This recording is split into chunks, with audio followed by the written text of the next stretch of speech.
Hello, good morning again. Ito, bumili na naman ako ng isda at ang tinda ni mamang naglalako ng isda ay dalagang bukid na bilog at nakabili ako ng kalahating kilo worth 155 yan. Ang kagandahan lang dito sa kanya mga tinda ay talagang hindi siya nayeluhan. So, nakapaka mahal talaga ng isda ngayon, pero ganun pa man, talagang kailangan natin bumili, di ba? At siyempre doon sa mga hindi kumakain ng pork at lalo na ako, talagang mahilig ako sa isda.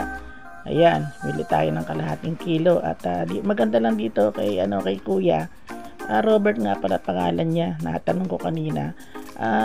Naglilinis siya ng isda. Yeah, at kinakaliskisan, ginigilitan. Yun ang kagandahan. Pangalawa, yung mga hasang o yung bitukan ng isda ay nakukuha pa ni Girlie para iluto, para ipakain naman sa mga pusa. So, yan ang aking nabili, ang 155 pesos na dalagang bukid na bilog. Mas gusto ko kasing bumili sa mga naglalako dahil yung mga naglalako kasi hindi naglalagay ng yelo. Talagang pagkagaling sa punduhan, sa kanilang pagbibili pag madaling araw, diretso na yan sa kanilang mga suki, sa mga bahay-bahay. Yung si Kuya Robert na yan, halos sa taga Malabon yan, ay nakakarating pa dito sa lugar namin. Shoutout nga pala sa lahat ng naglalako ng isda, especially also to Jojo. Napakahilig kong mag-ulam ng isda sa tinapay. Kaya kahit walang kanin, sige. Humihingi na ng hasang yung mga pusa. Alam nila pag dumarating nag-iisda hihingi sila ng hasang 155, 4 na piraso. So, magkano kilo niyan?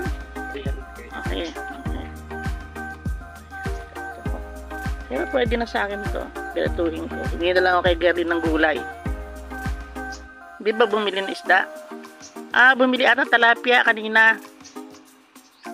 Nabili sila. Wala na siyang tinda. Bus na, no? Wala na. Wala na laman, oh. Tignan nyo nga. Yung sasabihin mong niyayelo ang mag-iisda ng dalako. Dami. Daming kita ni Kuya Robert ngayon. Bigas lang. Pang bigas daw.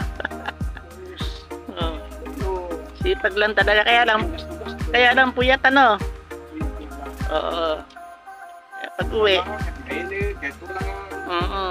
Tapos yung kamay nagkakasugat pag lidinis, di ba?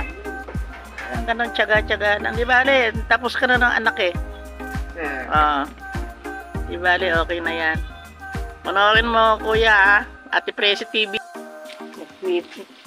Yan, dito tayo yan, dalagang bukid. Yan. Frying dalagang bukid na bilog. Ito yung dalagang bukid na bilog diba? Sariwang-sariwa siya.